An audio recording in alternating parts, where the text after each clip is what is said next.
Okay, so you are the host and you can try to share your screen. Right.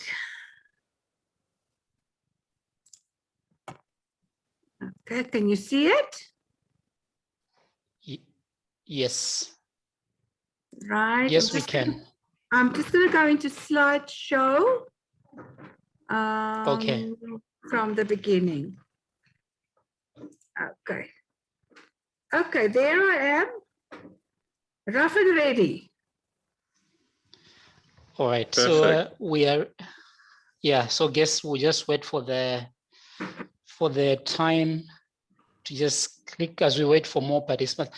I think for those that have already joined in, we'll really appreciate if we can keep our mics off, and then let the moderator is Admire tonight, and then he'll also be in charge of the proceedings. If there's anything that we need, you have my WhatsApp number, and then you can always text if it's something that I need to alert Admire or the presenter. So I think let's keep our mics off so that we can enjoy this wonderful presentation from Barbara.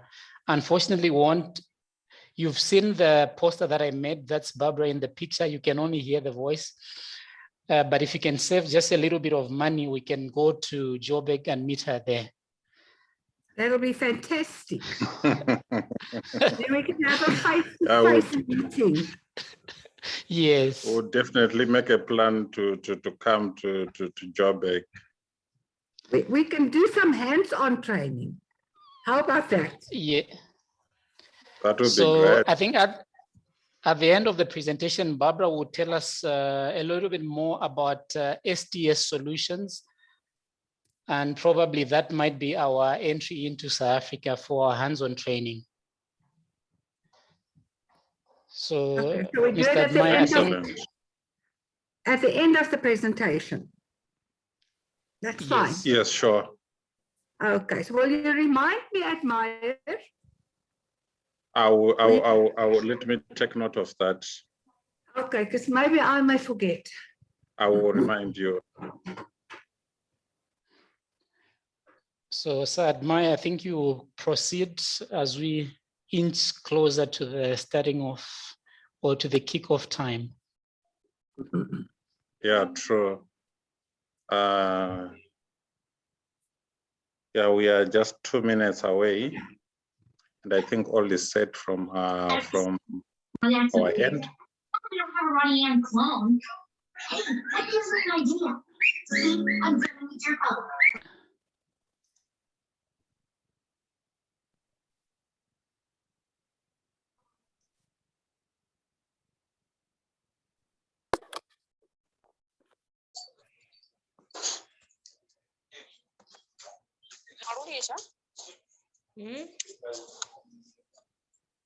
Mama kwafika that continent. Karongosa, may you please mute your mic? I think we let's all mute the mic so that we don't have feedback.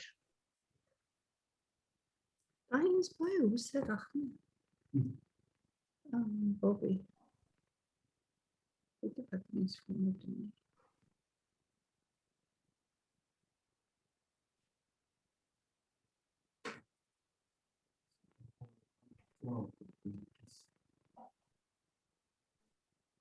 Maar staan jij nu maar eens op de vloer? Wil jij niet op de bank liggen?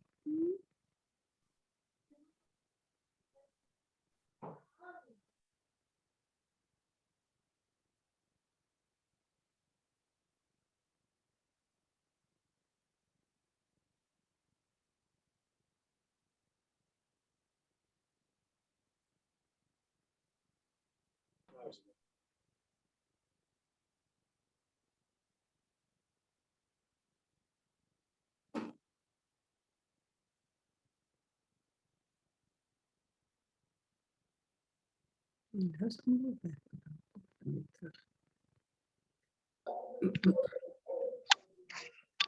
Nou, maar het is een stop. Wacht nog niet ver. Van die ander wat nou nog inskakel, dink ek.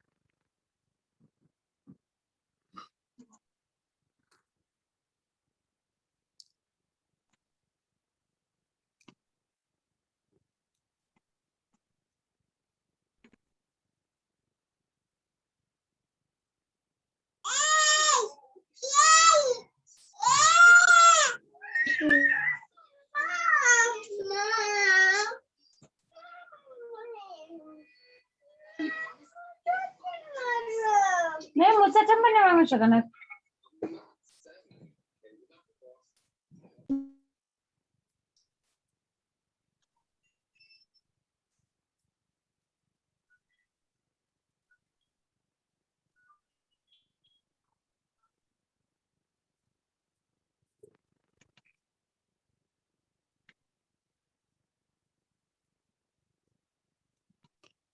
Yes,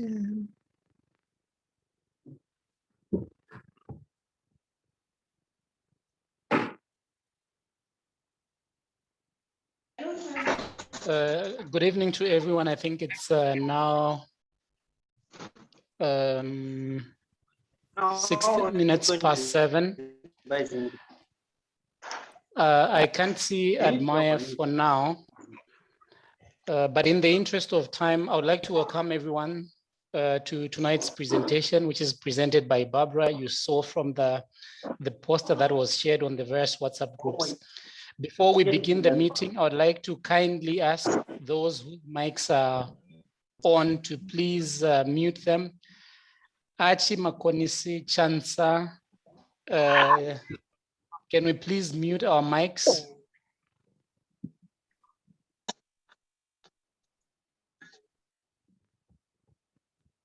Okay, so at this point, I'll hand over to Sir Admire to officially introduce Barbara, and then she may proceed with the presentation. Admire, you can go ahead. Okay, thank you, David. I would like to welcome all of you for sparing your busy schedules to be part of this meeting. I believe after the presentation, we will be at a better level. Please, may Marisol's the best babysitter I've ever had. Why did you? David, can you just mute everyone? So I gave up my admin powers because Barbara is the host now, so I can't mute them. Okay, so how must I do that? You can just go to the mic that appears to be, that doesn't have a cross, then you right click and then mute them. At the bottom of your screen.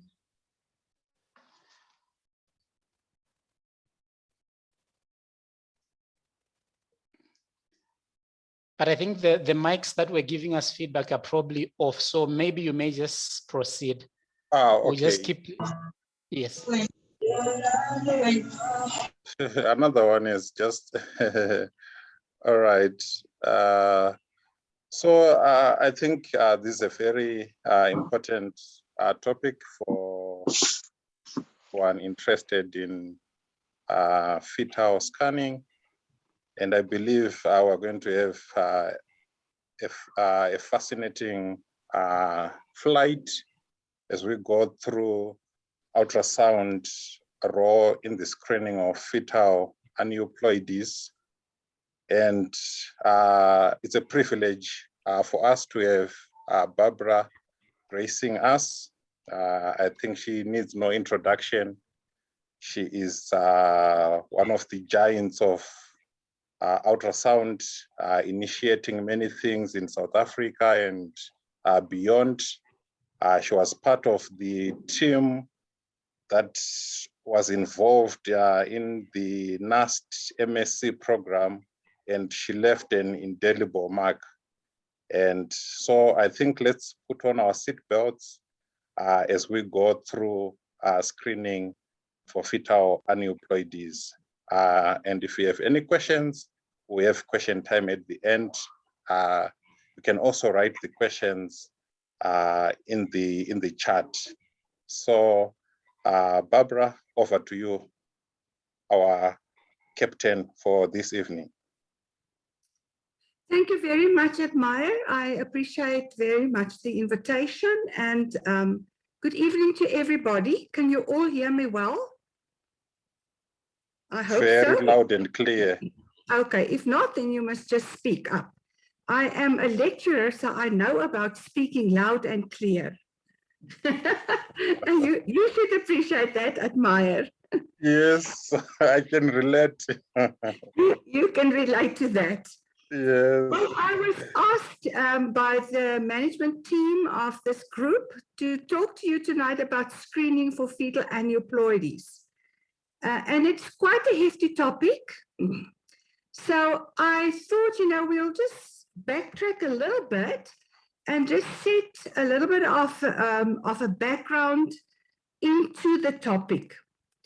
So I'm going to start with some reason my screen doesn't want to move. I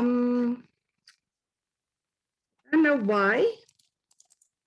Okay, there we go. Yeah, it's now moving. It's now moved, yeah.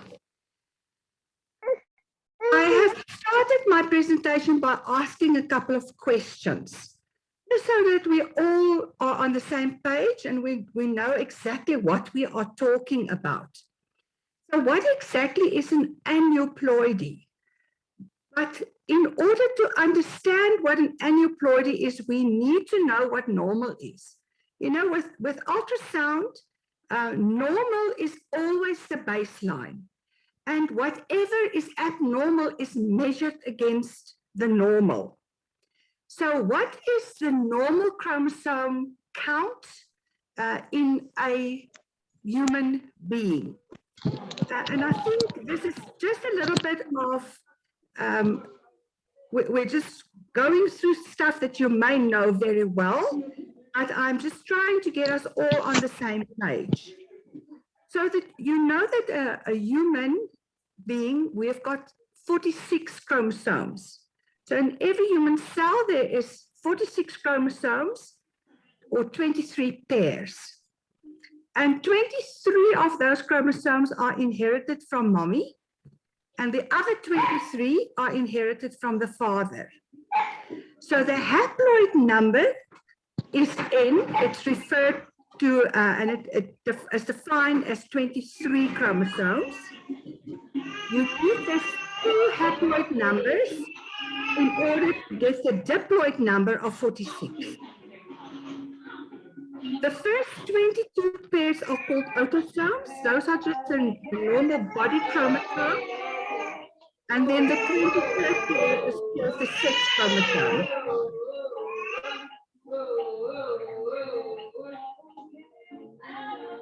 Can we maybe... Sorry, Barbara.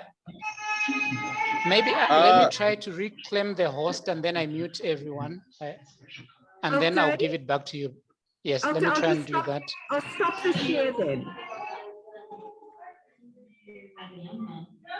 No, we're so, yeah. Okay, all right. Got it. All right, shall we continue?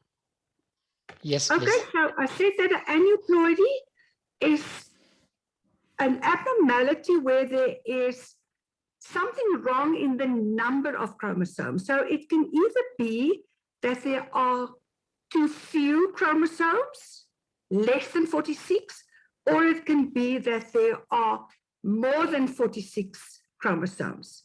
So either it misses a chromosome from one of the pairs, or it may have an extra chromosome on a specific chromosome pair. Now, examples of aneuploidies are a monosomy. And in a monosomy, you have got 45 chromosomes on a specific chromosome pair. Autosomal monosomies are usually lethal. So those are the ones that will abort early in the pregnancy. I think they quote that about 15% of pregnancies will terminate spontaneously in the first trimester.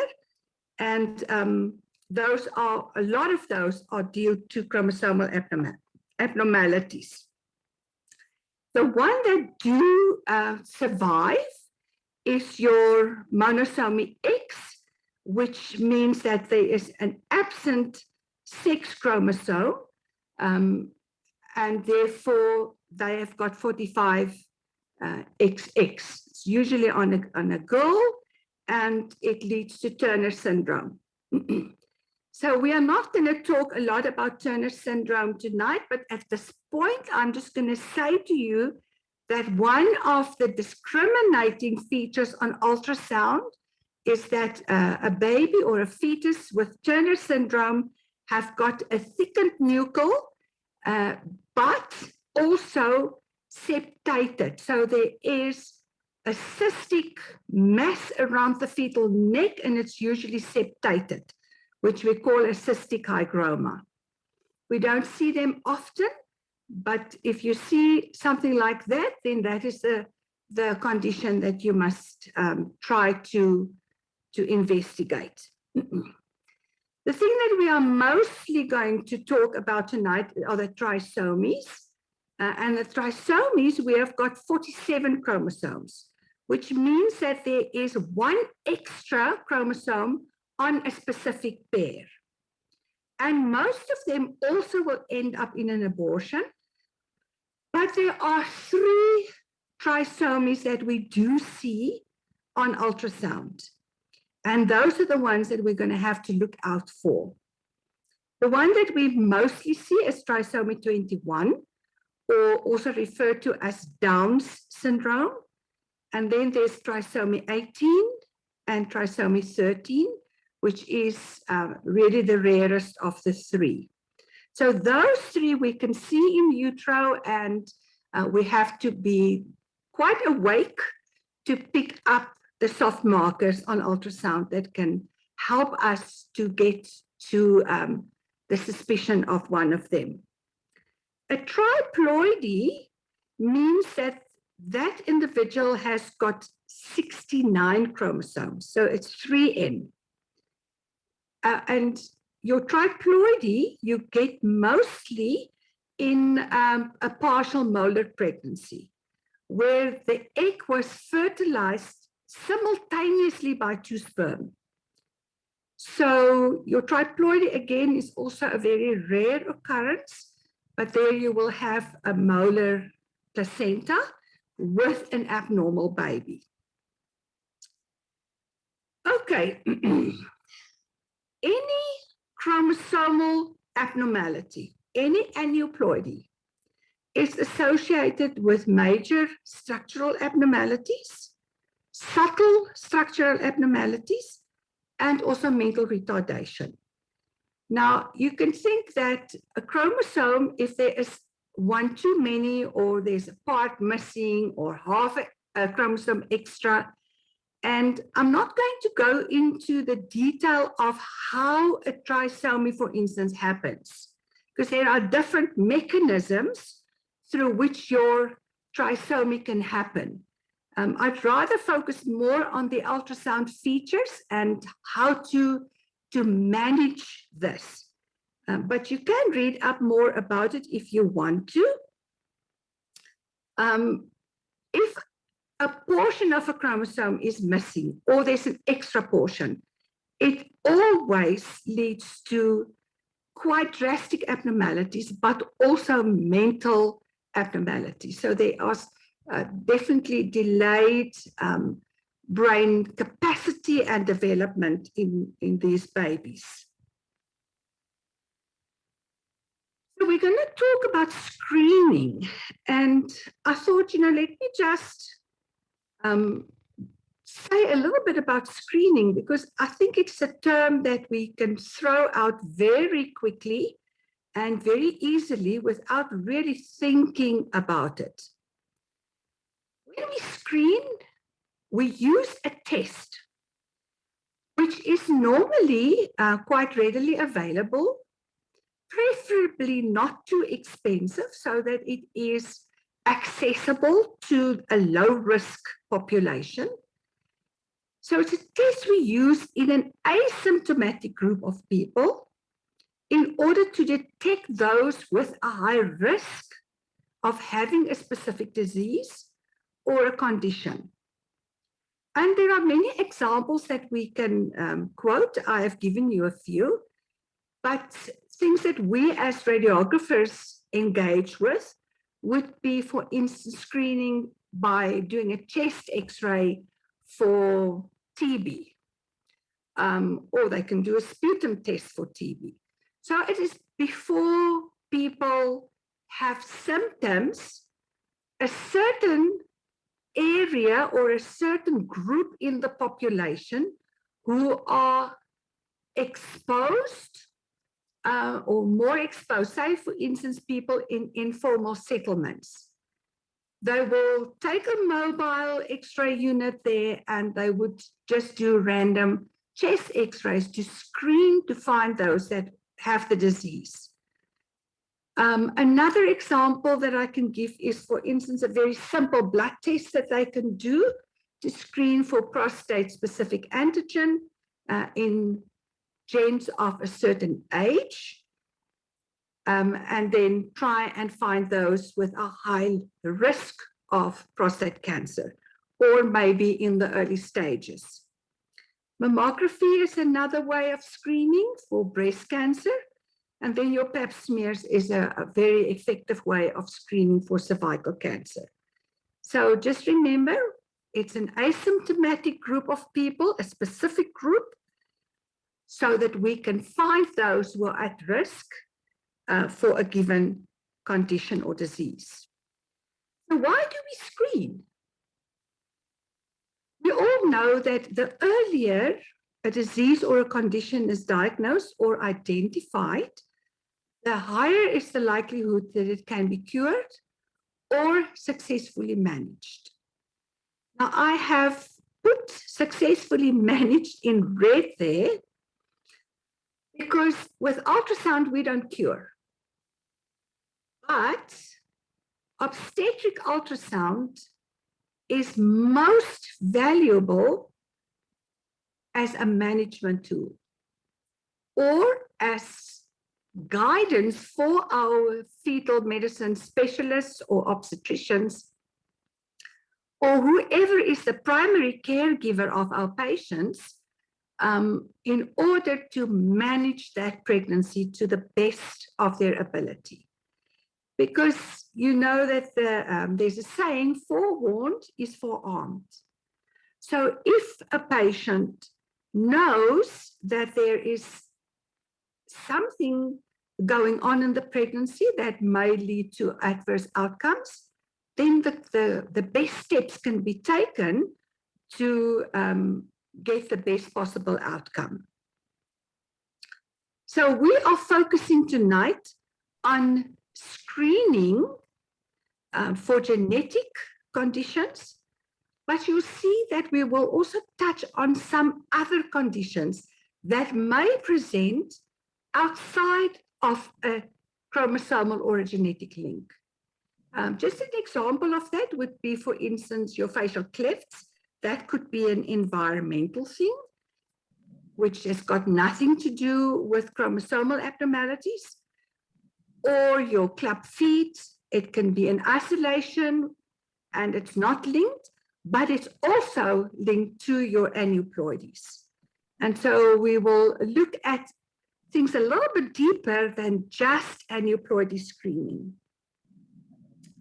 So screening is important so that it can facilitate the early recognition of abnormalities and then subsequent counseling. Okay, so what is counseling and why do we counsel?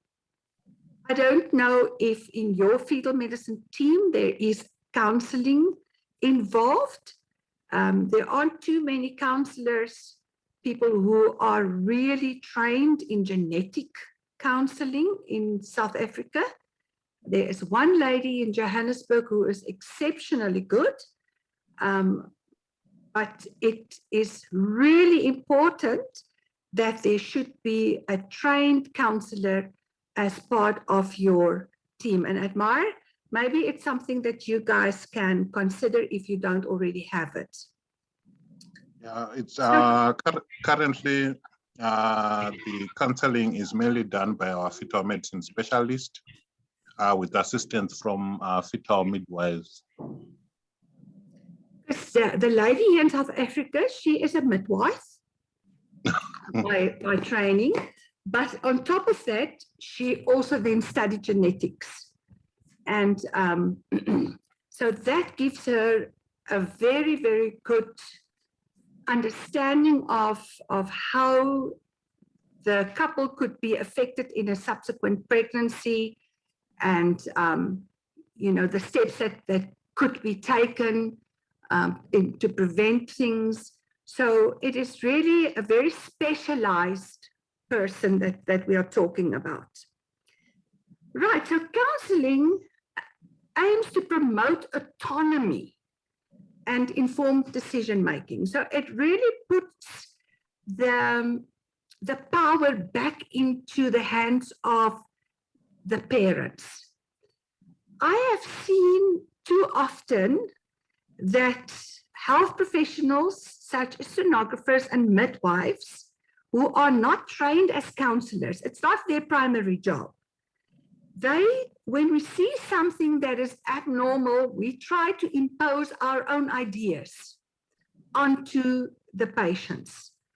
And that is very sad, because people should be able to have enough information to make their own decisions and to understand exactly what is happening in that pregnancy and in their lives and how it will affect them. So there are people who really don't have any objection to carry on with the pregnancy, even if, say, for instance, Down syndrome is very much suspected. But there are other people who don't feel that way. I recently had two couples that I did anatomy scans on in the second trimester. And both of them had soft markers for Downs. The one couple, I said to them, we've got to make a decision now about how we want to manage this pregnancy. So the first thing I'm going to ask you is, how would you feel about having a baby with Down syndrome? And both of them immediately said, what God gives, we will take. The other couple, when I asked them the same question, the mommy said, I can't make that decision. So obviously there was a different relationship between the two parents. And the dad looked at me and he said, it's not for me. I cannot accept a child with Down syndrome. So, in those cases, I think a counselor is just so valuable in order to help the parents come to terms and give them their options. So in South Africa, a legal termination can be done up to 12 weeks on the request of a patient. Okay, you will see a little bit later that we screen in the first trimester between 11 and 13 plus 6 days, 13 weeks plus 6 days. So it's just under 14 weeks, which takes us out of that patient request zone. Between 13 and 20 weeks, legal termination can be done on consultation with the doctor. But after 20 weeks, it's not so easy anymore. And we do our second trimester screening between 20 and 23 weeks. So then if the patient wanted a legal termination, it already becomes a little bit of an issue.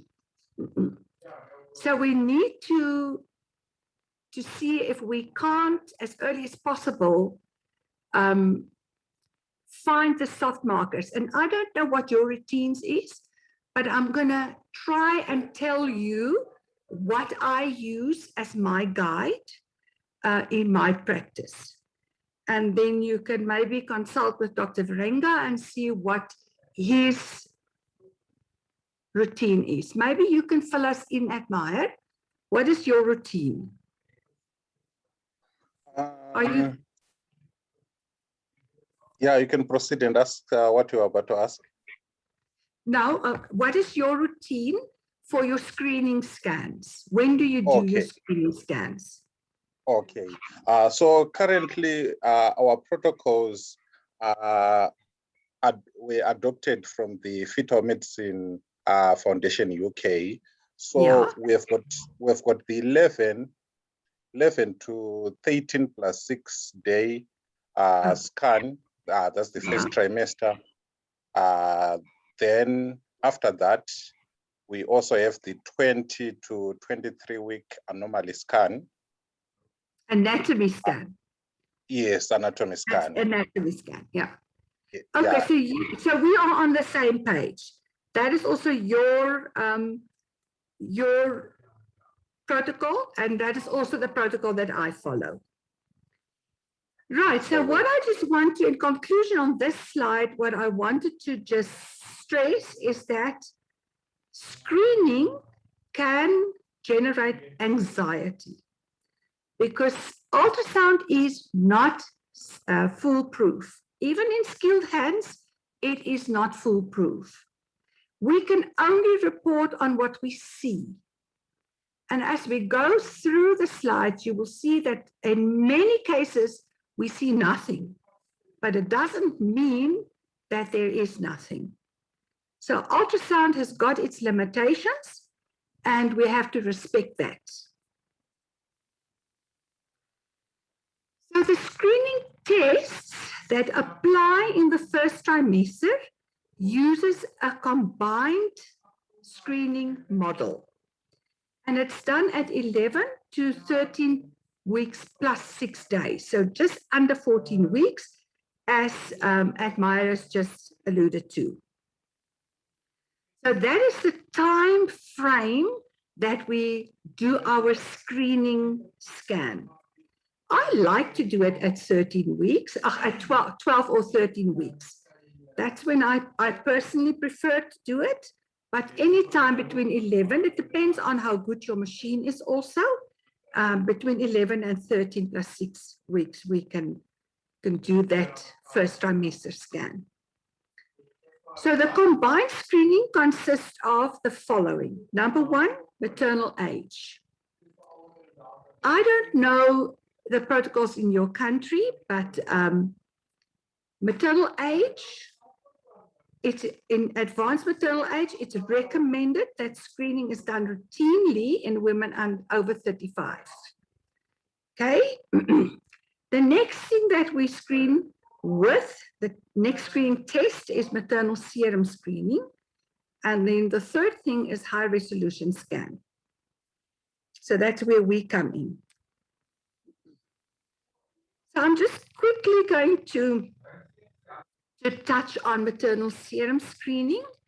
There are two components that is screened for in the first trimester, and that is free beta HCG or human chorionic gonadotropin. If that is elevated, then the risk for trisomy 21 increases, and the pregnancy-associated plasma protein A, if that is decreased, the risk of trisomy 21 increases. Now, for both of these serum tests, an accurate dating is important. Since the serum screening is gestational age dependent. Can you hear my husband speaking on the phone? Do you hear background noise from me? Yes. Yes. Okay, I'm just going to ask him to shut the door. Opa? Opie? Now he doesn't hear very well. Just give me a second, guys. I'm so sorry. No, that's No, fine. that's fine. Ek het die deur toe want dit pla vir ons. Ja. Ja, ons hoor jou baie hard. All right. Problem is solved. Sorry, peoples. I am so sorry. No, that's fine. No, it's fine. Thank you.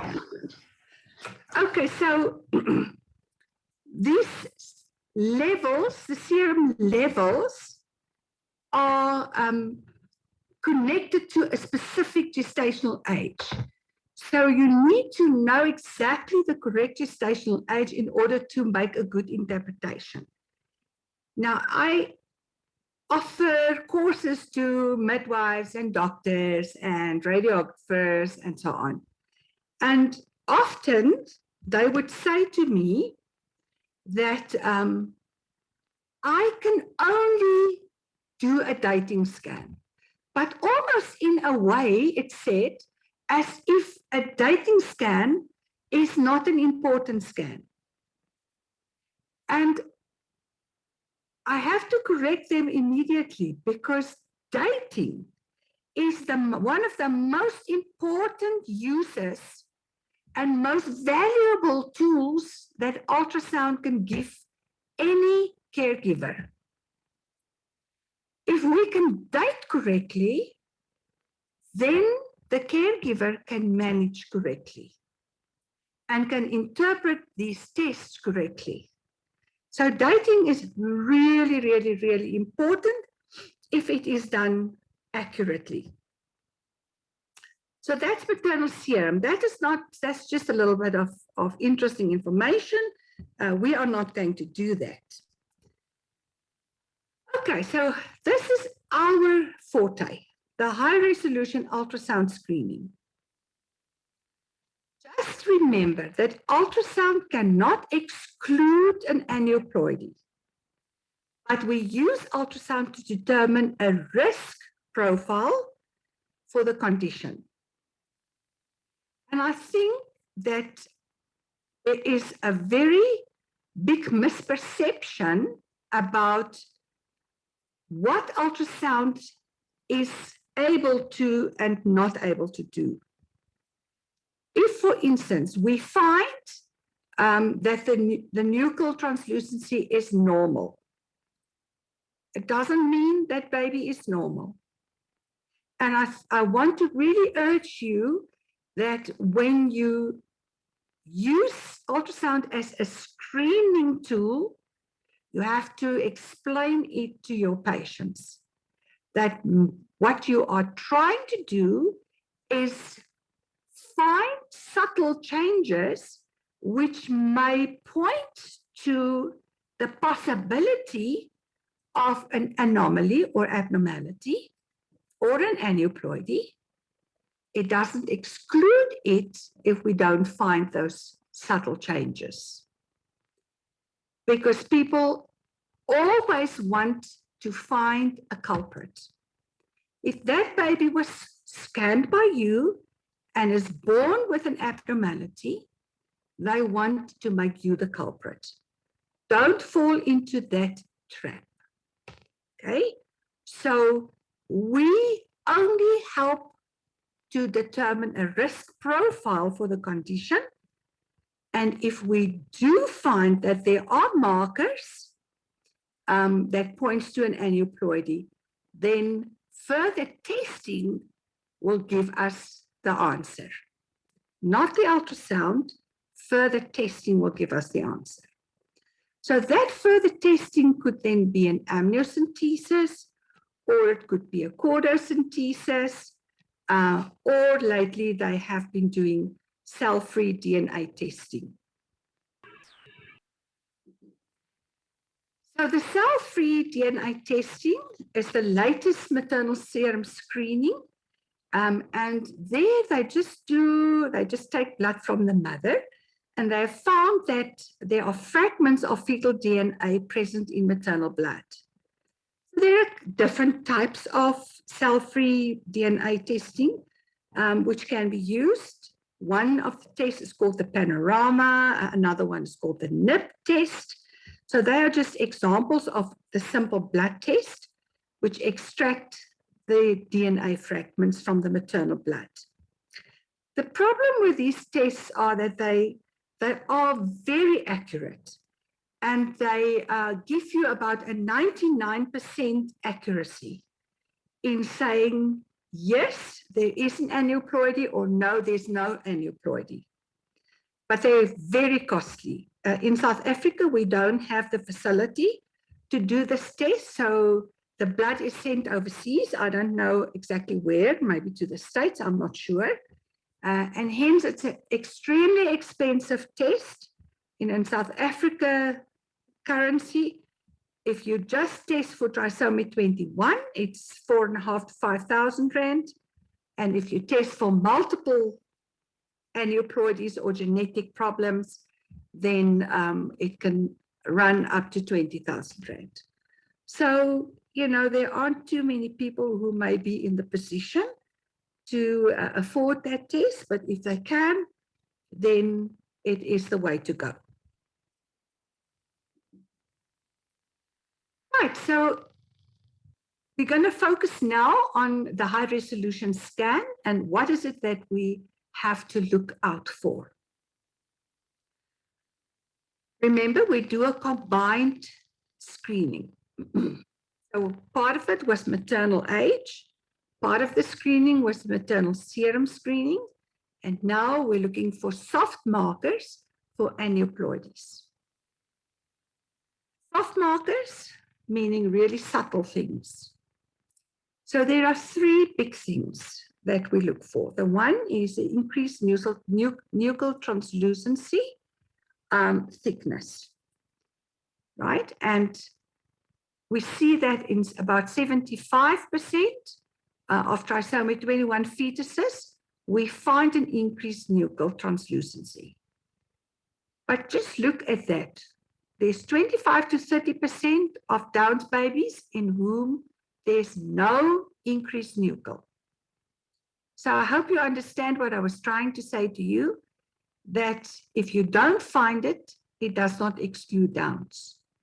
It merely lowers the risk for Downs.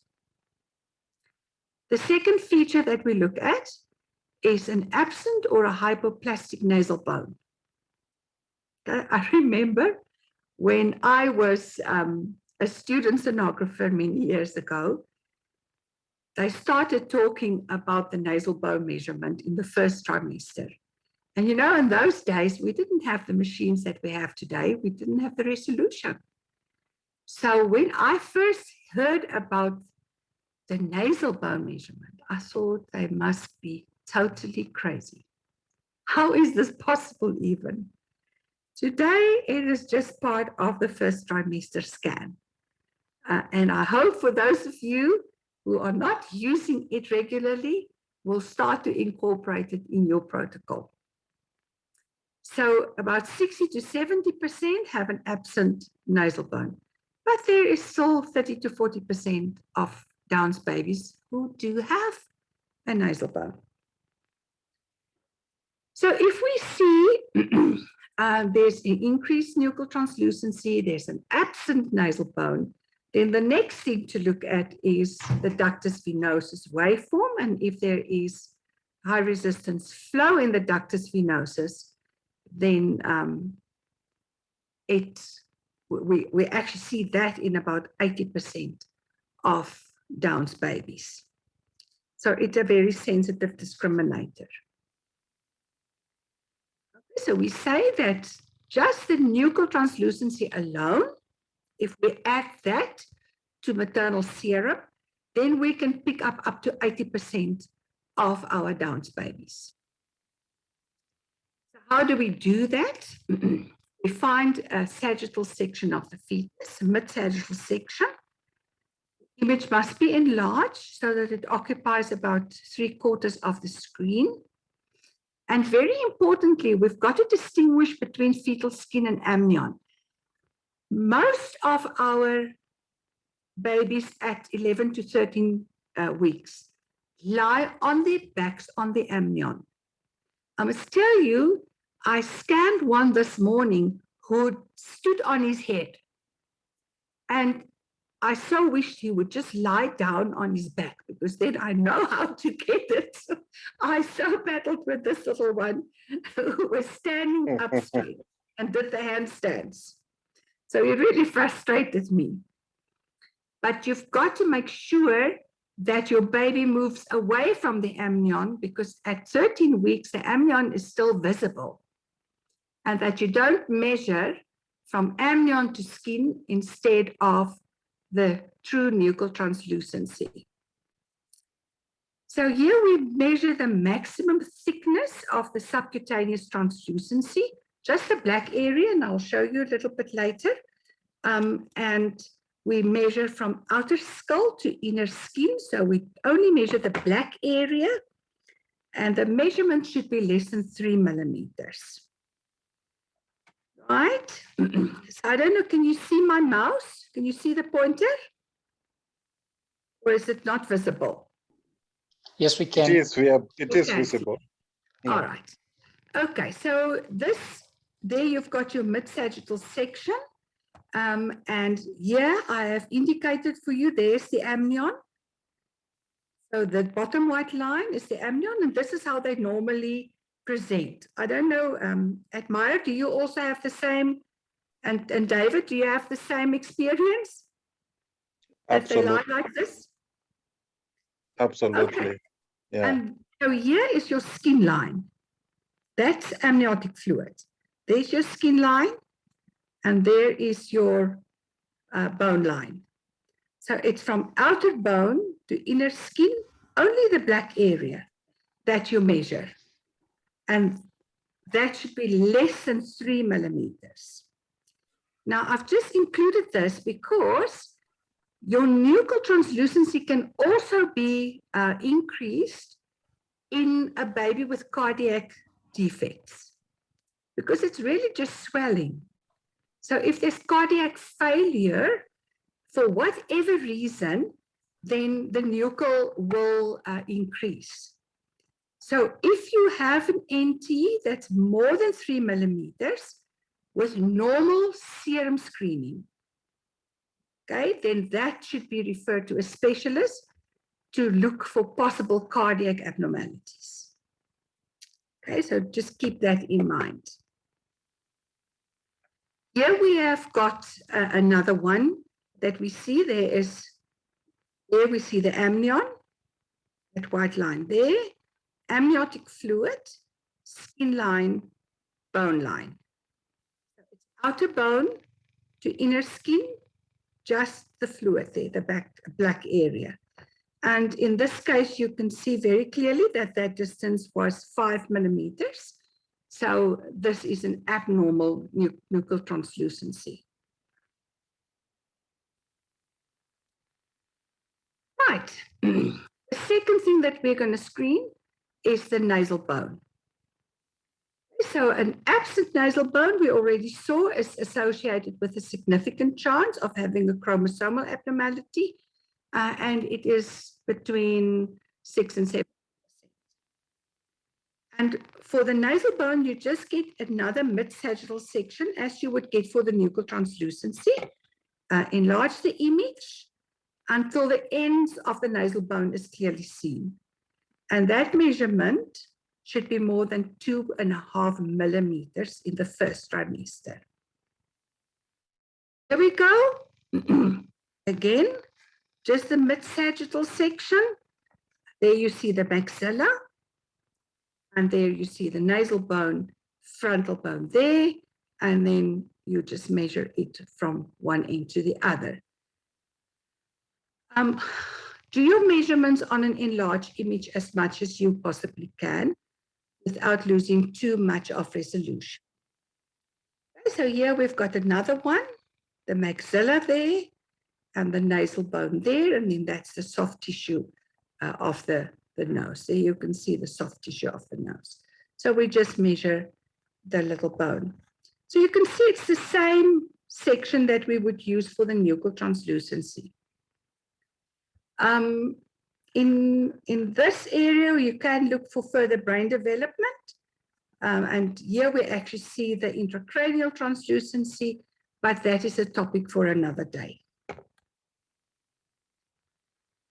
So the ductus venosus screening, now we have seen there's an increased nuchal, and we know that increased nuchal is due to cardiac failure. And then if you then go and sample the ductus venosus, then and you get an abnormal flow pattern where there is a high flow backwards into the placenta, then or reverse flow, then you know that immediately your risk goes up much higher.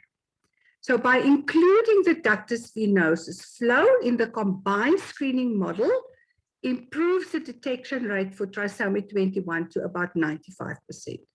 That's quite significant. So if we can do these things, then we can almost eliminate that very expensive panorama or NIPT screening, because that will give you about 99% accuracy. But with ultrasound screening, if it is done correctly, we can get up to about 95% accuracy. Due to time constraints, I'm not going to go through the technique of the ductus venosus. Maybe we can look at that some other time, but for tonight, it is just a little bit going to take too long because I need to go back to the fetal circulation for that. Right, so let's go to the second trimester screening tests. And before we go into the second trimester, Admire, maybe there's somebody who have a question on the first trimester. Okay. Any questions from the participants on what has been presented so far? Any burning questions, or we can proceed with our flight? Okay, if there's no questions, we can proceed. I just want to mention that there are two other features that is not included as routine in the Fetal Medicine Foundation's notes or material, but there are two other features that I routinely look at and in the first trimester, and that is the cord insertion and the fetal bladder. But we will, so if you can just keep that at the back of your mind, what I would document in the first trimester, it's not in the notes. So maybe if you want to make a note, and by the way, I have given a handout to David to distribute, but maybe you just want to make a note to say that routinely I would also look at the cord insertion, because sometimes there can be abnormalities associated with chromosomal abnormalities, and the fetal bladder. Because that is also, but that's more trisomy 18 and trisomy 13. So that it's not so much for Downs, but you do have to be alert to look at everything that you need to look at. So I have a checklist that I do my report on, and I make sure that I include everything in the checklist so that I don't miss something important. Okay, so then let's proceed to the second trimester tests. The first one is the triple test, which is done at 16 weeks. So that is the serum screening in the second trimester. And there are three different things that they test for. It's alpha-fetoproteins, human chorionic gonadotropin, and then the estrogen levels. So I don't know if that test is used by your setup, your establishments. In South Africa, many of the obstetricians like the test. I personally don't care for it because it is a very inaccurate test and with a lot of false positives. So it's a test that would easily tell a mother that her chances for a Downs is 1 in 100. And they go through this emotional turmoil, and then the baby is normal. So the first trimester serum screening is much more sensitive. It is probably more expensive. I don't know how readily available free beta HCG and PAP-A is in your countries. And if it is, available just to people who have a medical aid or the means to pay for it, I'm not sure about that. But the triple test, in my opinion, is just a waste. It is definitely superseded by the newer first trimester tests, which is the nuchal translucency, the free beta HCG, PAP-A, and nasal bone, etc., the high resolution scan, because it's got a lot of false positives. So that takes us into the ultrasound, the anatomy scan that we do. And I think there's a little bit of a confusion about the terminology. A lot of people talk about the anomaly scan. If you look at the definition for a level 1, 2, and 3 scan, then what we as sonographers do in the second trimester is the anatomy scan. We check the anatomy. If we find an anomaly, then the fetal medicine specialist will proceed with the anomaly scan. So I hope that we can start to get the terminology correct. So the soft markers for aneuploidies in the second trimester are very non-specific. As I've already alluded, it can be part of a chromosomal syndrome, or it can be some of those soft markers can be found in isolation. Often it's transient, which means today it's there, tomorrow it's gone. For instance, your choroid plexus cysts, you see them in the second trimester, in the third trimester, they will be gone. So if you don't screen at the right time, then you will miss the boat on some of these soft markers. Okay, but if you are trained and you're awake, then they are quite readily detectable during the second trimester scan. So the most common soft markers include a thickened nuchal fold. In the second trimester, we do not measure the nuchal translucency anymore. We measure the fold, which means the entire skin fold, from outer skull to outer skin. Proximal limb shortening, and that is subtle. There's often just about a 10% reduction in the proximal limb length if you compare that to the other growth parameters. So it's not like there is a skeletal dysplasia where you've got really like a dwarf type of dwarfism where you really get a very shortened limb. It's just a little bit shorter.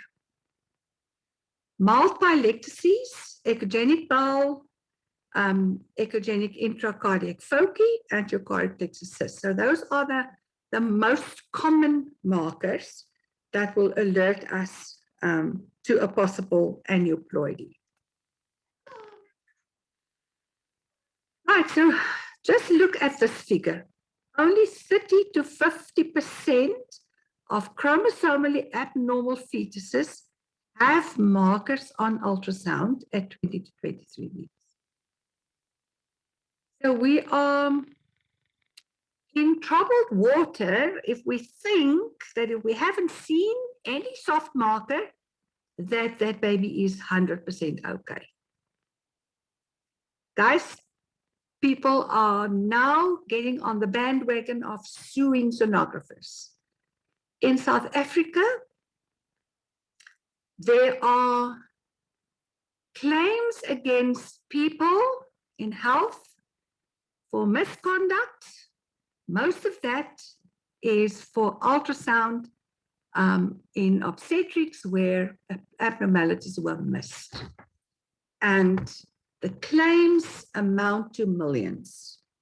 So you've got to protect yourself and rather take 5 minutes to talk to your patients and explain to them what the the downfall of ultrasound is, where it's good, but that's not infallible.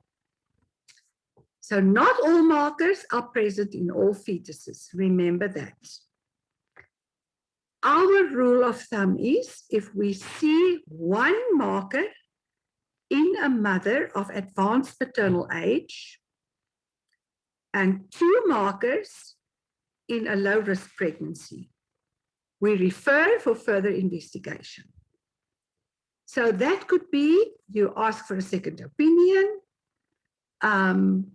or the patient is offered an amnio or chorecentesis, or your cell-free DNA testing.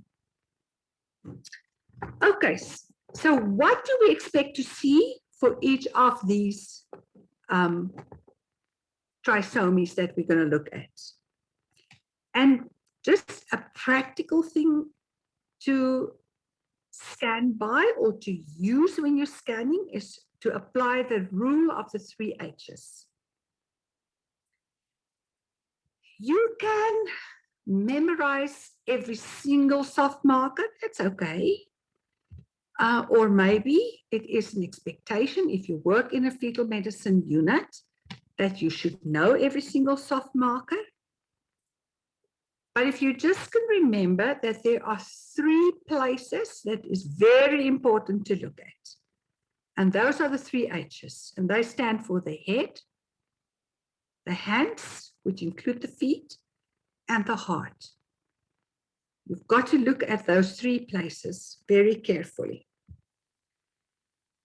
Okay, soft markers should be recorded and documented. Make sure that you document the relevant images.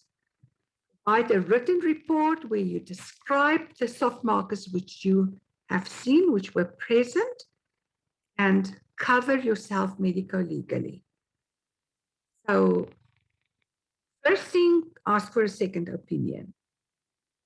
Make sure that ultrasound, or that your patient understands that ultrasound does not confirm or exclude an aneuploidy, but serves to determine the risk for that fetus of having the condition. Right, so we're going to go through the 3 different trisomies. So the 3 most sensitive sonographic markers for trisomy 21 in the 2nd trimester is your increased nuchal fold, a short femur, and an echogenic intracardiac focus. What do we expect to see in a Downs baby, or what should we look at in a Downs baby when we examine the head? Firstly, a consistently round head that you cannot get to become oval even by rotating your probe. So a brachycephalic head is one of the soft markers. Secondly, mild ventriculomegaly. Now, I'm not talking about hydrocephaly. I'm talking about a lateral ventricle, the posterior horn of the lateral ventricle, which is mildly dilated. And the moment you see a little bit of fluid above the choroid plexus, you've got to be awake. Okay, so if there is more than 3 millimeters of fluid above the choroid plexus, even if your ventricle still measures within the allowed 10 millimeters, it's a soft marker for Downs. Secondly, your absent or hypoplastic nasal bones. Then, low-set ears. I must admit, guys, that I find this very difficult to determine low-set ears on ultrasound. Maybe I just don't scan enough. I don't know. For me, it's difficult. Don't know if any of you have been able to see that easily on ultrasound. Maybe you can help me there with a technique for that. and then your increased nuchal edema. So in the heart, we're looking for any signs of a big VSD, so any endocardial cushion defects, like in the middle of the heart. Is there, can you see the nice offset cross? And then your echogenic cardiac focus. People sometimes refer to that as a golf ball, which really is just a calcification of the papillary muscle.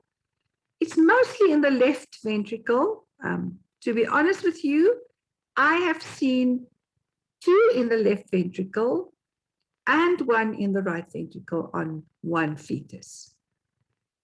In South Africa, it's a very common occurrence. It's something that we see a lot. I know that in Europe, it's far more valued as a marker for trisomy 21. We tend to brush it off a little bit in South Africa because we see it so often. The statistics, and this statistics is not specific to South Africa, so it's probably from Europe or somewhere else, says that it's found in 4% of all pregnancies versus in 12% of pregnancies with trisomy 21. So I don't know, can you guys maybe indicate to me how often you see that in your setting? How common is that in your practice where you work? Admire? I think I concur. They are quite common, quite more common compared to the statistics from Europe, and usually they are usually an isolated finding. Okay, and David, is it the same for you guys in Botswana? Yeah, at least from the facilities where I've worked, that has been the case. Right, so I know that some of the fetal medicine specialists here in South Africa or in Johannesburg, they still want those patients to be referred to them. I see them really quite often. If I see them in isolation, then I don't get a second opinion. But I recently had a patient, the patient that I previously told you said they cannot deal with a Down's baby.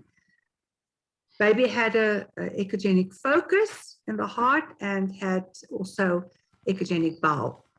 And, you know, having 2 markers, I had to refer them. So they opted to go straight for the NIP test and it came back as normal. But I just felt I couldn't take the chance when there are 2 markers. So I had to refer them. But if it's in isolation, I personally, in our setting, I don't refer the patient to a fetal medicine specialist or unit. So I'm just glad because to hear my experience, with the ones that I saw, like the isolated cases, I tried to follow them up, but eventually by the time the baby is born, everything else is just but normal. So I think the other challenge that we tend to have, depending on the country where you're in, it's whether there may be additional tests that are actually available for them to perform. But if they're not available, I think it becomes, again, still a challenge. But of course, I mean, we would document it because we've seen it, but I'm then mentioning that actually it is an isolated case. Okay, so what other tests are available in your settings? So the facility where I've worked, like they can't, they don't do any. We see the patient and then refer to the gynecologist. But most of these cases, it appears there isn't much that they do other than to let, you know, like, I mean, nature takes its course, because I think only a few occasions where I had the ones that needed, you know, termination of pregnancy as per the laws of Botswana. So I think in terms of testing, unless the private institutions, maybe those are the ones, but not in the public sector. Okay, so I think we are more or less on the same page here. Right, and then the last... I think it's It's also the same with here in Zimbabwe. Those tests, one, they are a bit pricey. They are because most of the samples are sent to South Africa, so it ends up most of our patients, especially in the public sector, cannot afford them. So we tend to end up using ultrasound as the main thing using those soft markers. Yeah, it puts a burden on us, hey? It really does put quite a burden on us. But that's why we just have to upskill ourselves and act responsibly. That's all we can do. Okay, so we've seen that it's congenital heart defects and then the golf ball in the heart and also sometimes a small pericardial effusion. So those are the things to look out for in the heart for trisomy 21. So what do we expect wrong with the hands and the feet? We want to know if there's limb shortening. We've seen that's quite a sensitive soft marker. In the feet, we look for the sandal gap toe. Additionally, I also look for a possibility of a club foot because that is associated with your trisomy 18. So we can't just look for the sandal gap toe, which is the opening between the first and the second toe. We also have to look at the alignment of the foot and see that that is correct. Then you can also get clinodactyly, which is the curving of the little finger, because the middle phalanx is hypoplastic. And then that little finger curls inwards towards the other fingers, and it's shorter. So it's important to see the hand in a nice position so that you can actually see the front part of your fingers. Then there is always something else. Okay, so I called it other. And the other can be mild hydronephrosis, or we call it pilectasis. And there, if you measure your renal pelvis, it is more than 4 millimeters. Okay, so I don't know if you know how to measure it. You measure it on a transverse section, just from top to bottom of the transverse section of the kidneys, from top to bottom, posterior to anterior, or whatever. And just the fluid component. And if that is more than 4 millimeters, then that is regarded as a soft marker. Right, so the other thing is your duodenal atresia, which is the absence or abnormal narrowing of any passage in the body, which in this case will be the duodenum. And that is associated with trisomy 21. And then the other thing that is quite a good discriminator is your echogenic bowel. So I previously, for instance, had a baby with just slight femur shortening and echogenic bowel. And it was a trisomy 21. So that was confirmed with the amniocentesis. You know, what do you do? Do you just brush it off or do you act on it?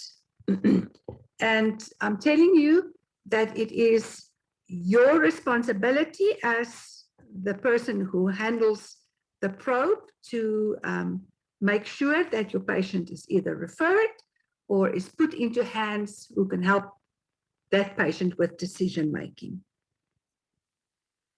Okay, so I've just included some images so that you know what we are talking about. Here's your brachycephaly. So it is a consistently round head.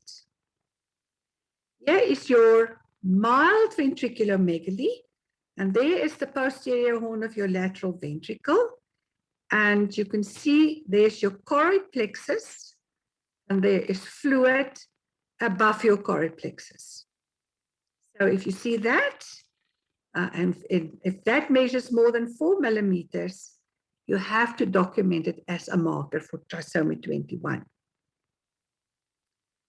Nuchal edema. So So the nuchal fold is assessed in a transverse oblique plane at the level of the cerebellum. You've got to throw the skin and the bone a little bit off one another so that you can see them as separate lines.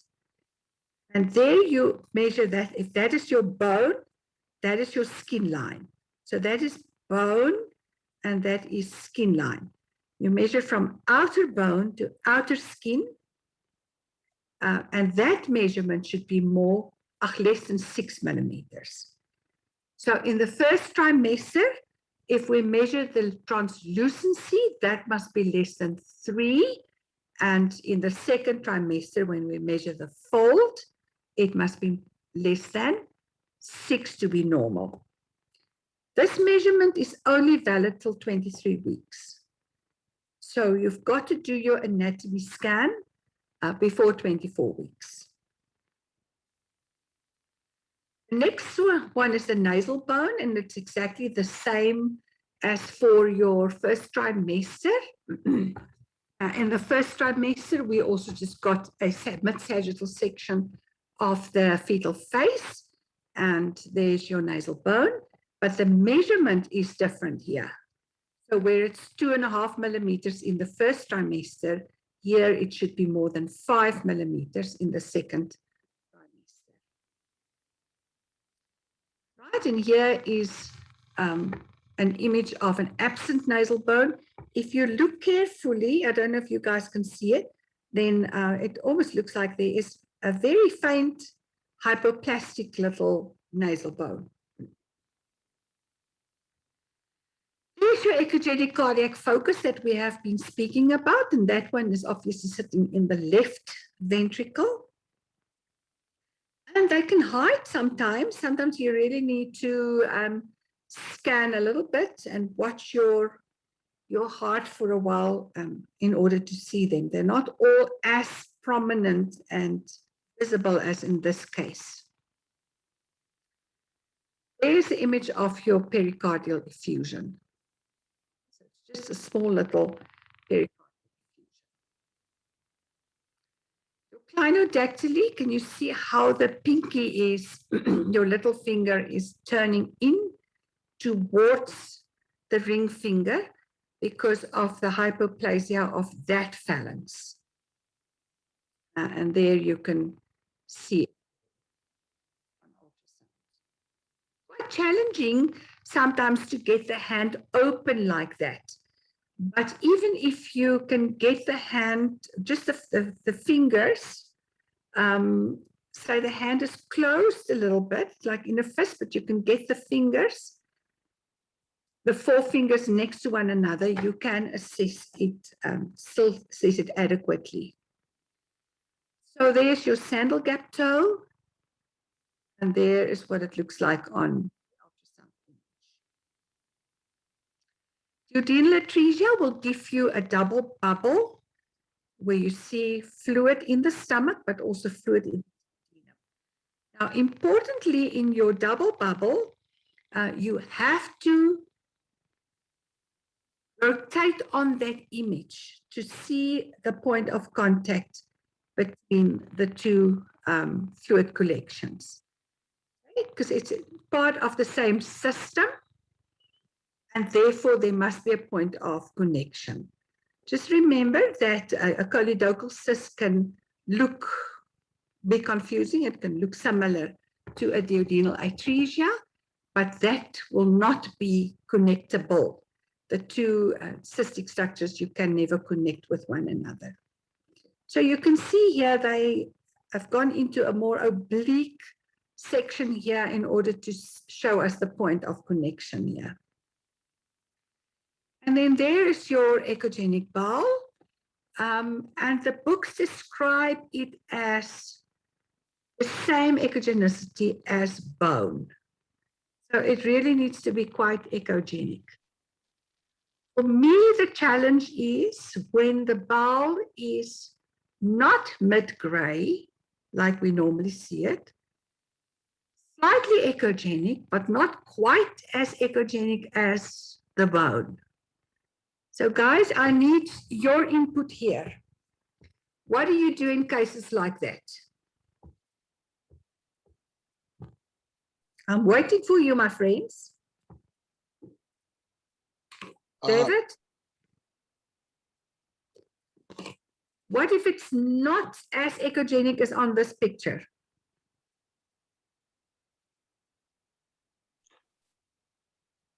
Do you refer your patient? I'm not sure of those at the other referral centers, but for us at the FIBOS, we are a referral center from the other units. So if I was working at the other units, if I find anything suspicious, it's better to be on the cautious side and possibly refer if possible after checking for the other markers which we are going through. Okay, so even if it's not as echogenic as that, you will still deem it as something that needs referral if you see a second marker. Absolutely. Okay. All right. I just don't want to teach you the wrong thing. So I'm just checking in with you guys. Okay. Let's go to screening for trisomy 18.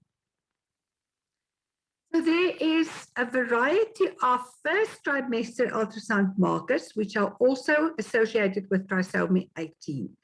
Although we didn't really allude to it so much when we spoke about the first trimester screening, I just want you to be aware of this and that we don't miss things that we should have been alerted to.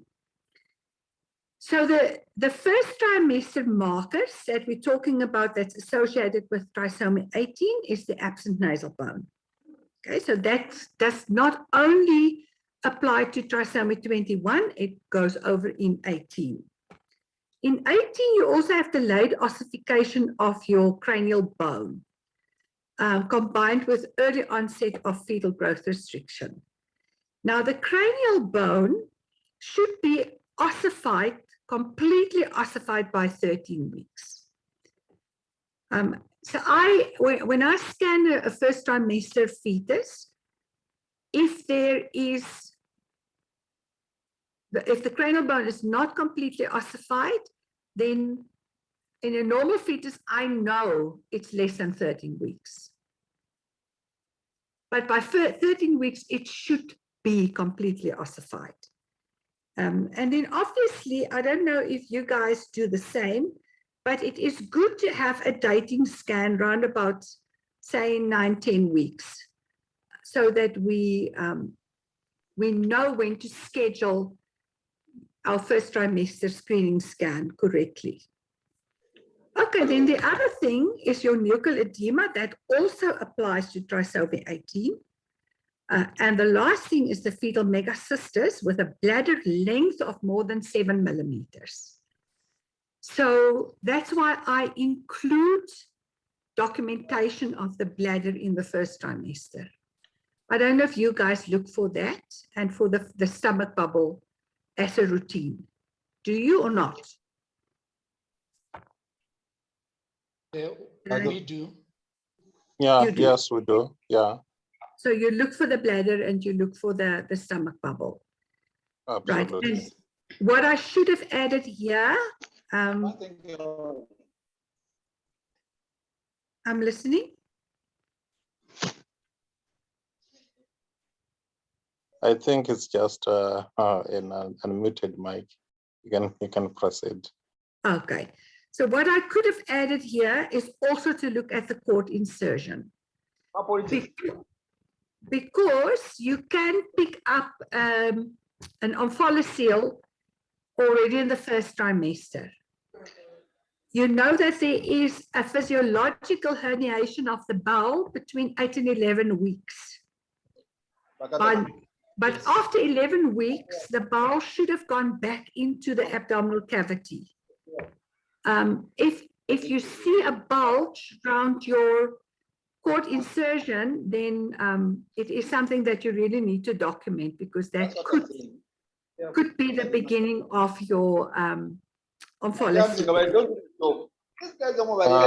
Sorry, Barbara. Gabriel, please mute your mic. Gabriel, please mute your mic.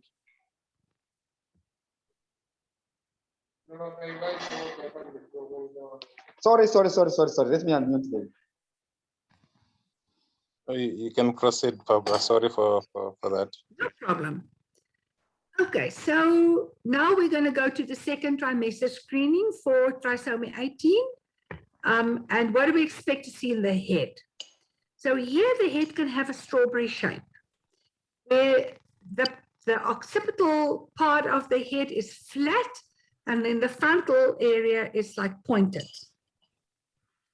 So that's something to look out for. Head shape is very important in scanning. You've got to be very alert to make sure you see the right head shape. Choroid plexus cyst is a strong soft marker for trisomy 18. And it should be persisting beyond 24 weeks. Now, there are a couple of things to look for, because you can see a choroid plexus cyst, which is unilateral, and it can be an isolated finding. And it will then go away after 24 weeks.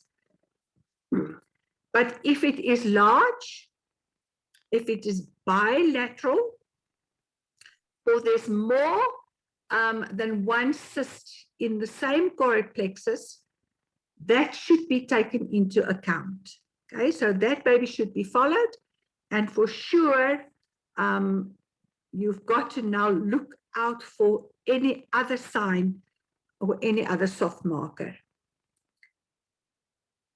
Micrognathia, or a small mandible, is associated with trisomy 18, microcephaly, or microphthalmia. So you know microcephaly is just a small head and a small brain, and then microphthalmia is a small eyes. The other thing that we see in trisomy 18 is the facial clefts. We also see that in trisomy 13. And for the facial clefts, to exclude that or to assess that is through a transverse section of the hard palate, and then a tangential view of the soft tissue of the face. But there's a lot more newer stuff on facial clefts, and we start assessing this now already in the first trimester. So there's more stuff that must actually go back to the first trimester. We'll touch on it just now. In the heart, we're looking for especially a VSD. Hands and feet, sub feet, is associated with trisomy 18, and so is rocker bottom feet. I don't know if you know what rocker bottom feet is. A normal foot has got a slight arch. There's that little bit of an indentation at the bottom of the foot. So it's no longer okay just to look at the foot from a plantar aspect so that you can see the alignment. You also have to look at the foot from a lateral aspect to see the arch of the foot. Again, limb shortening, your proximal limb, so it's your femurs and your humeri. Clenched fist with overlapping fingers. So if you see a consistently clenched fist and the fingers are crawling over one another, that's very much associated with trisomy 18. And then radial aplasia, which means that the radius is not present or it's hypoplastic. So when you look at the forearms, you've got to make sure that you see that there are two bones, completely developed two bones in the forearms. Right, what are the other things that we have to look out for in trisomy 18? So here we have esophageal atresia, in which case there would be an absent stomach bubble, or a tracheoesophageal fistula, which may present with an absent stomach bubble or a very small stomach bubble. depending on the grade of the fistula. I will show you pictures of it in a minute. Right, so here we've got strawberry-shaped skull, flat at the back, pointed in the front. Here we've got a very small receding chin. This one is really bad. This is possibly due to Treacher Collins syndrome and not necessarily a chromosomal abnormality, but you can see the receding chin. And you always have to try and see if you can draw a line through the tip of the nasal bone, the maxilla, and the mandible. So if you look at these, nasal bone, maxilla, and where's the mandible? You know, you can't really draw a line through that. Your choroid plexus cysts, there we see there's the lateral ventricle, there's the choroid plexus, and there is a single unilateral cyst, which I would still prefer to refer, and then obviously it needs to be followed. Here we see bilateral choroid plexus cysts, and they are large, and there we see multiple in the same choroid plexus. So those are the ones that we really need to regard strongly as may be associated with trisomy 18.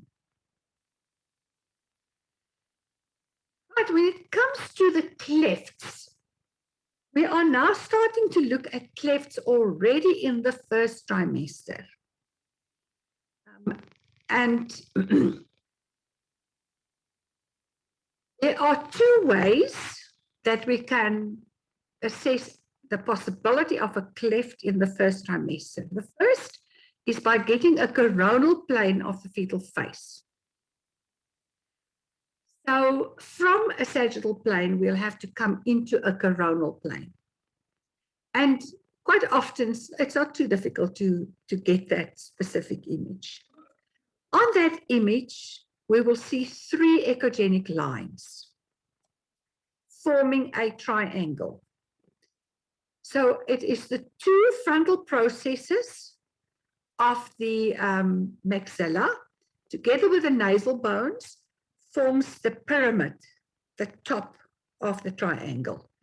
And the primary palate of the maxilla forms the base of the pyramid, or the base of the triangle.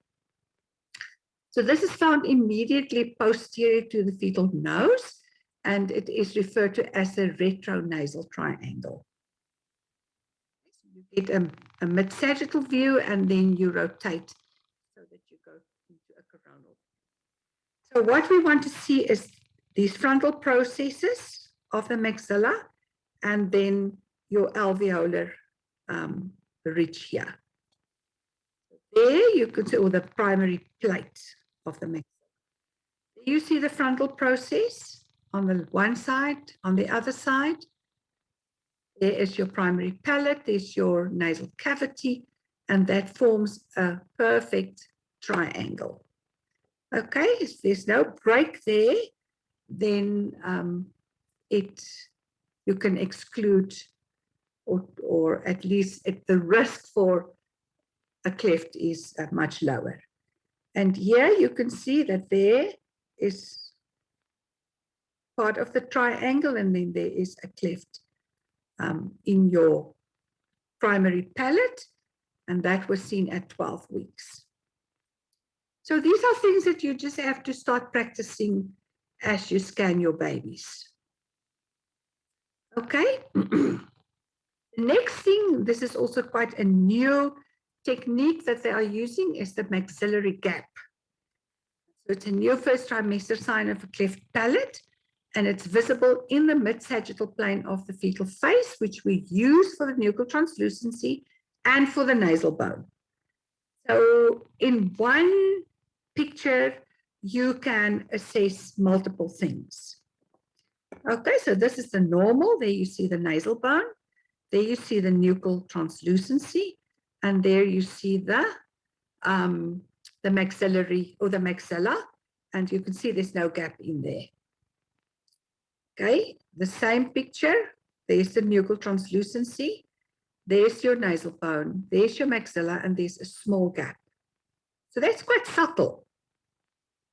Here we've got the nasal bone. We've got an increased nuchal, and we've got quite a significant maxillary gap. And so here we would really be quite concerned about a trisomy 18. Okay, so that's first trimester. In the second trimester, there are two views that we do. The one is the tangential view or the soft tissue view of the face. And then the second one is the transverse view of the hard palate and the alveolar ridge. Isn't she just gorgeous? Man, look at those eyes and that kissy mouth. Just that soft tissue that we image in the tangential view, and we see the lower lip, the upper lip, the nostrils, and the tip of the nose, and that there's nothing wrong. Then we get the unilateral cleft, where we can see the cleft very well in the upper lip, and the bilateral cleft, where you see the two clefts, and then this nubbin of tissue that is sitting in the middle. Just another picture of your unilateral cleft. Here's your transverse section. And there's a normal maxilla, just no cleft at all. There is a unilateral cleft. So there's your unilateral, and there's your bilateral cleft. And again, you see that little soft tissue there. Right, there is a new way that we could look at the soft palate. And I don't know if any of you have heard of the equals sign, where we look at the soft palate and the uvula, which on ultrasound sits in the middle of the face, and your uvula is surrounded by a little bit of fluid. So if you have a good machine, you can see it quite easily because it's etched out by the fluid. Right, so it's just a transverse view through the pharynx, and the absence, so your uvula gives you what they call the equal to sign, and it just gives you two little lines there. If that is absent, then you can suspect a soft palate cleft, and then on a sagittal section, you can confirm it. So there is your transverse section. You can see that's the transverse. There is the nose, that's the cheek area there. This is your alveolar ridge here. And then in the middle of the skull, you see the throat filled with fluid, and there is your equals sign. Okay, that's just an enlarged one. There you see the equal sign.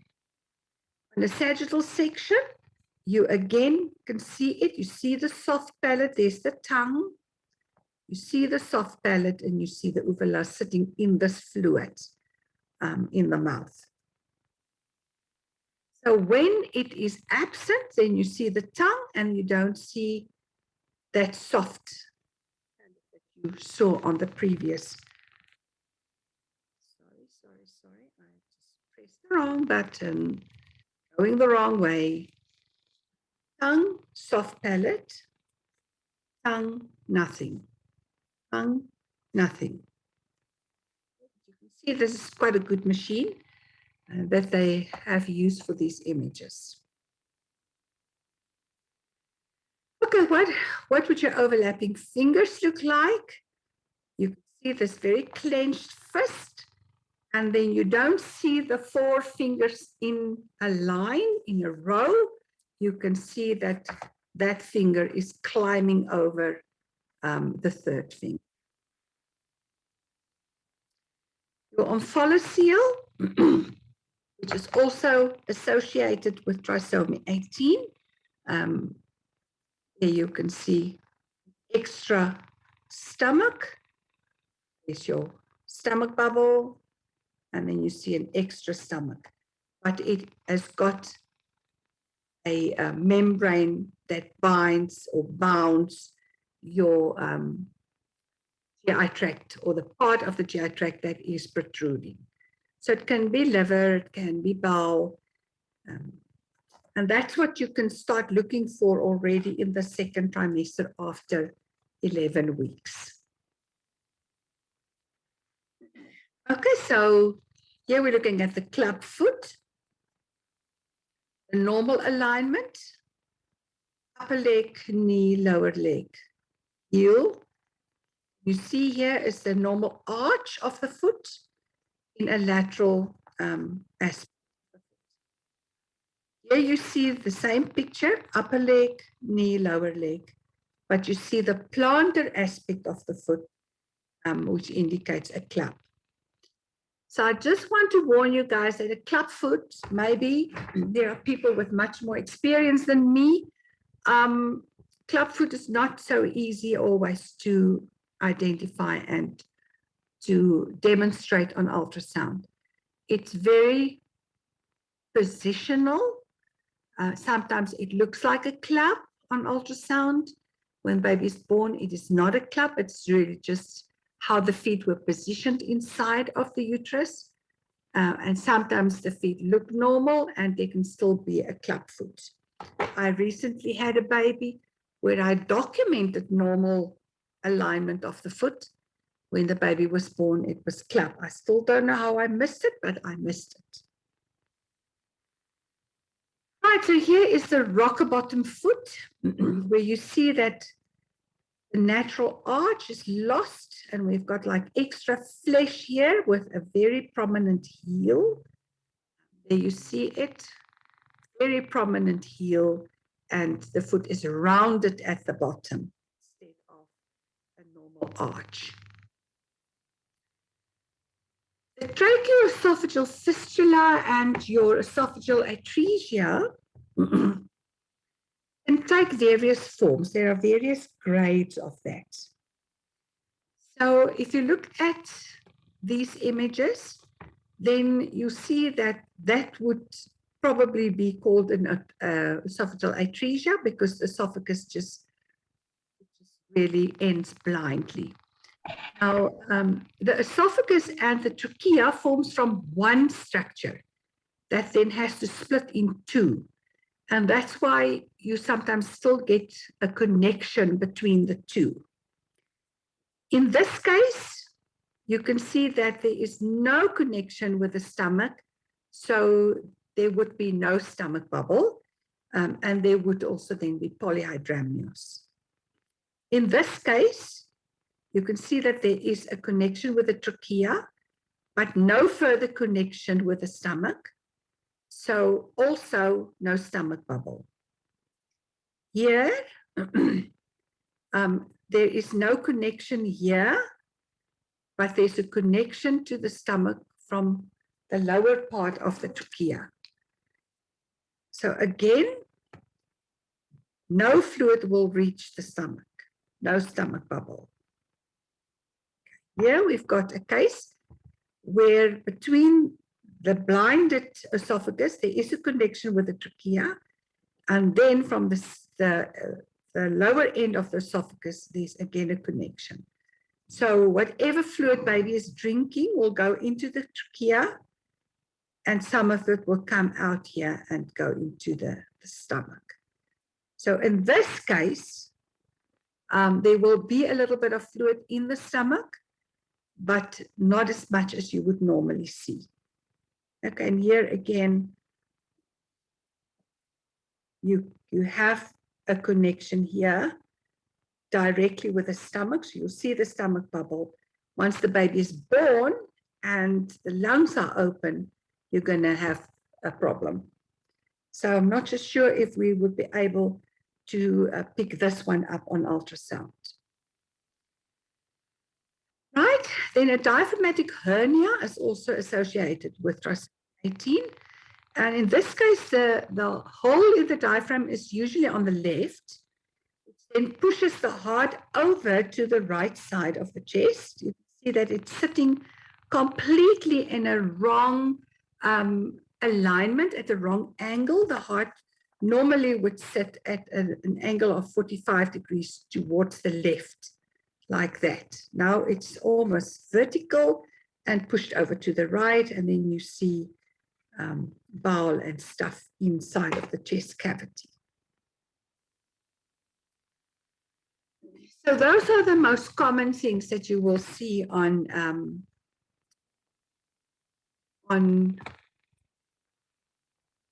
trisomy 18. I have only had one trisomy 18 many years ago.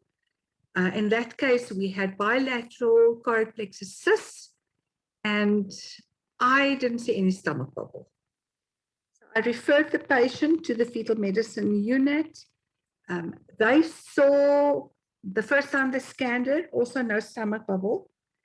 And the second time they scanned it, a very small stomach bubble. So there was a tracheoesophageal fistula, and then the choroid plexus cysts, and they did an amniocentesis, and it was confirmed at trisomy 18. The trisomy 13 fetuses are very badly affected, and most of them die in utero or are stillborn. If they do live after birth, then they die mostly within the first 6 months. People, how are we doing for time? Are we still okay for time? Yes, we- Yes, yeah. Okay, I'll go through this a little bit faster. We're almost done. So for your trisomy 13s in the head, we often have midline defects which concern the face, but also the brain development. So the midline defects in the face is your clefts, your proboscis, or cyclops. And then your brain abnormalities are quite severe. So those are the holoprosencephalies, absent corpus callosum, a monoventricle, and so on. Again, a microcephaly, a microphthalmia, or eye abnormalities. Okay, so the heart, congenital heart defects, in the hands, polydactyly, and then your other defects is your renal defects, renal dysplasia, again omphalocele, again first trimester megacystis, associated with an increased nuchal. So let's quickly run through the pictures here. The proboscis is just like this fleshy protrusion in the face. Cyclops is a single eye. There we also have a proboscis. So there you see the mouth, and then just a central single eye in this patient. Holoprosencephaly, in your alobar holoprosencephaly, you have the thalami there, and then just a monoventricle. So you don't see, there's no corpus callosum to separate the two lobes of the brain. It's quite severe. For microcephaly, you'll see that they have a very small head, but also a sloping forehead. So on ultrasound, we look at this angle between your nasal bone and your frontal bone, and you'll see that this angle is extremely wide. So it is almost a straight line. And that is one of the late signs of a microcephaly, that you get that very sloping forehead. Okay, then your other eye abnormalities, your microphthalmia, so it's a very small underdeveloped eye, which can be one, or your aneuploidies, no eye development at all. And I mean, eyes are so easy to pick up on ultrasound. You normally see them like little headlights. So that's your normal proportion. Is a third is the eye, a third is the ethmoid, and a third is the other eye. And here you can see they're spaced too closely. That's your hypotelerism, and there they are spaced too widely, and that is your hypertelerism. In polydactyly, just too many toes or too many fingers. Follow seal again. You can see here in the specimen that the gut is protruded into the base of the cord, and therefore there is a membrane that surrounds whatever is protruding from the abdominal cavity. And that is different from a gastroschisis. In a gastroschisis, there's no covering, and your bowel will just float freely in the amniotic fluid.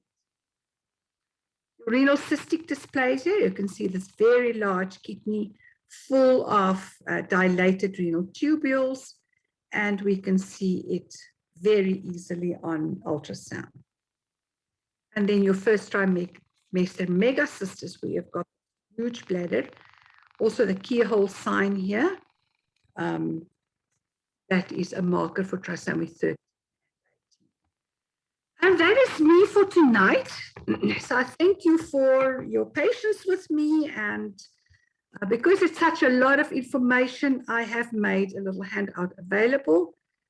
So you are welcome to make use of that. And most importantly, keep on reading, guys. Keep on reading, because there's new information coming out all the time.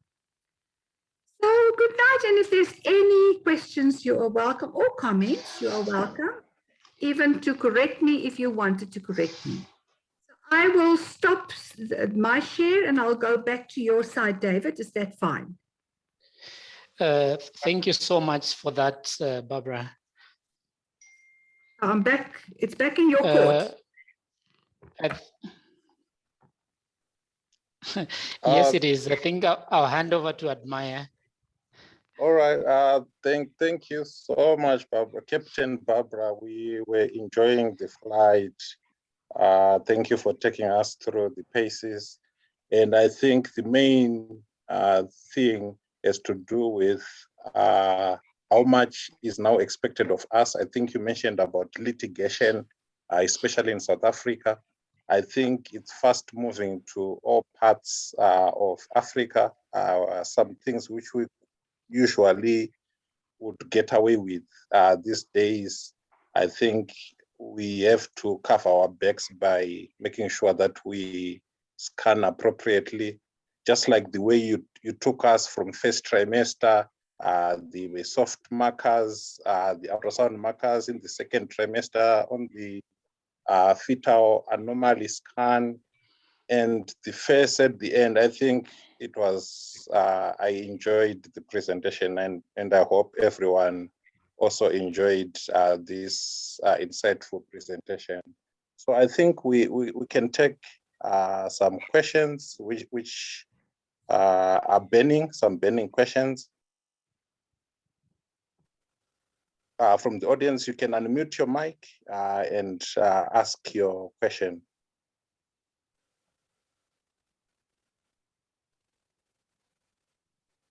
Hello, how are you? I'm good. Yes, I'm good. Canelo. Yeah, Mr. Last, it's you. A long time, Miss Barbara. How are you? I am doing very well, getting very old. Very beautiful. Wonderful time to have you again. Say again?